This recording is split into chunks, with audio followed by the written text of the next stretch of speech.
স্বাভাবিকভাবে সকলের মধ্যে একটা কৌতূহল ছিল যে বিপিএল বরিশালের হয়ে কে নেতৃত্বে আসতেছেন। এত এত ক্রিকেটার, এত সিনিয়র ক্রিকেটার বরিশালে, তাহলে নেতৃত্ব দিবেন কে?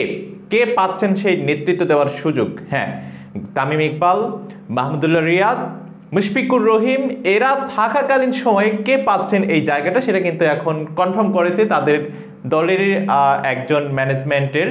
আমরা যদি দেখি নিউজ পোর্টালে যেমনটা বলা হয়েছে যে আজ সোমবার দলটির কোচ মিজানুর রহমান তিনি এই তথ্যটা নিশ্চিত করেছেন। অবশ্য মিজানুর রহমান যিনি কোচের দায়িত্বে আছেন তিনি বলেছেন যে অফিসিয়ালি বলবো তামিম ইকবালই হচ্ছে তাদের কোচ। অফিসিয়ালভাবে তামিম ইকবালই থাকতেছেন বরিশালের নেতৃত্বে, এটা কিন্তু বলা হচ্ছে। অ্যান্ড তামিমের বর্তমান ফিটনেস অবস্থা জানাতে গিয়ে বাবুল বলেছেন যে আমার কাছে মনে হয়েছে সে খুব টাচি ও খুব ভালো অবস্থায় আছে।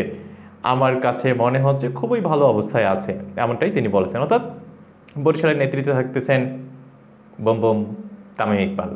ধন্যবাদ, অভিনন্দন। তামিম ইকবাল নেতৃত্ব পেয়েছেন, খুবই ভালো লাগলো। থ্যাংক ইউ ভেরি মাচ আপনাদের সবাইকে।